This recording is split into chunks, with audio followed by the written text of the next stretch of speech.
Hey there, welcome back to the channel.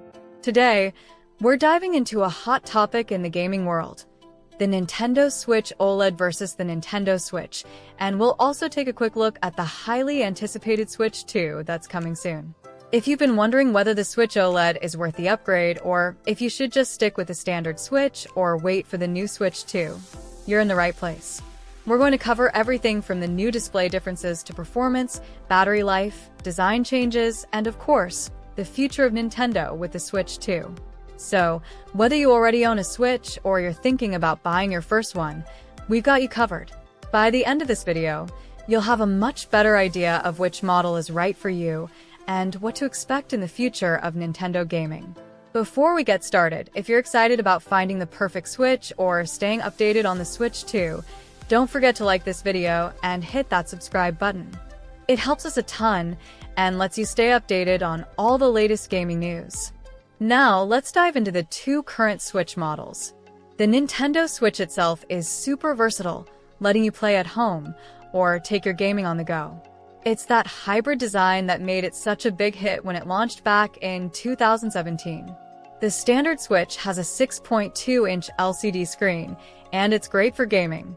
But then, in 2021, Nintendo released the Switch OLED, which takes things up a notch with a 7-inch OLED screen.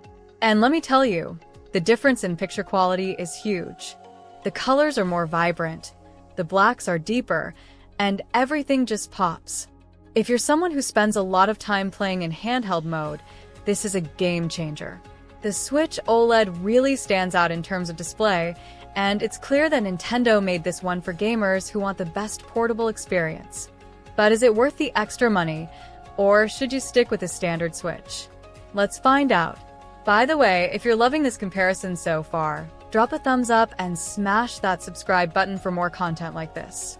When it comes to performance, both the Switch and the Switch OLED are nearly identical. Both consoles have the same NVIDIA Tegra X1 chip, which means that when it comes to gameplay, you're not going to see any major difference in how games run. Whether you're playing Zelda, Breath of the Wild, or Super Mario Odyssey, the performance is going to be almost the same. The Switch OLED does have a slight edge when it comes to sound.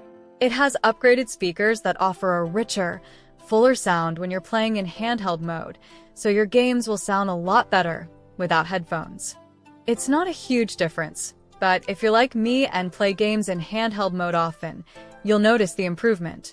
The sound quality makes everything feel more immersive, especially if you're in a quiet place, like on a plane or a train. Battery life is another area where the Switch OLED offers some noticeable improvements. The Nintendo Switch OLED can last between 4.5 to 9 hours on a full charge, which is about the same as the original Switch, but in practice, I've found that the OLED model feels a bit more efficient.